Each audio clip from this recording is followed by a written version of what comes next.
Parents, when was the moment you saw your child's spirit break? For me, it was the day my daughter didn't want to go to school anymore. She used to jump out of bed at 6 a.m., lay out her outfit the night before, and ask a million questions on the drive, like why clouds move or what we were having for dinner. But that Tuesday morning, she just stared at her shoes and quietly asked, "Can I stay home today, Mom?" I figured it was a test, maybe forgotten homework. But instead, she told me something else. The most popular girl in third grade, Madison, had started a club. To join, you had to pass tests. No weird laugh, no gross lunches, no marks on your skin, and definitely no getting excited over little things like cool rocks on the playground. My daughter failed every one of those tests. Madison said my birthmark looks like a dirty stain, she whispered, touching the little strawberry mark on her cheek, the one I always told her looked like a tiny heart. She said it's probably contagious, and that's why I don't have any real friends. She's 8 years old, and her favorite thing used to be packing lunch with me, sandwich, fruit, and the little notes I'd write on her napkins. But that day, she said the other girls just watched. Lily used to play with me,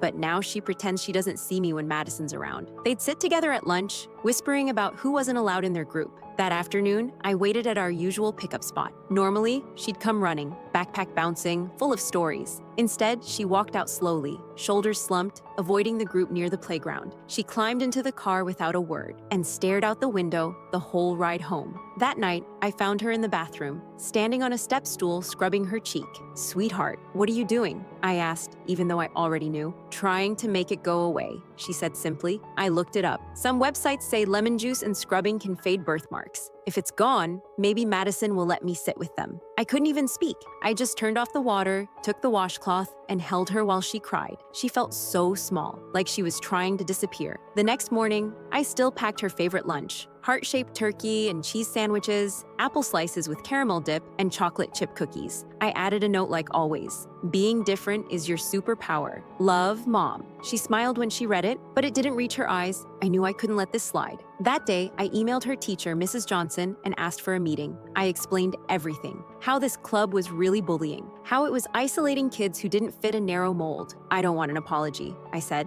"I want change. I want this behavior addressed and stopped." Mrs. Johnson took it seriously. The very next day, she introduced new rules: no exclusive clubs during recess, rotating lunch seating, zero tolerance for comments about appearance. I also came in to talk to the class about uniqueness and how being different makes us special. I showed pictures of famous people with birthmarks and reminded them how boring the world would be if we all looked the same. And you know what? Things started to change. Madison's behavior shifted because now everyone was watching. Kindness became the new cool, and slowly, the other girls started including my daughter again. She doesn't shine for them anymore, but I will never stop shining for her.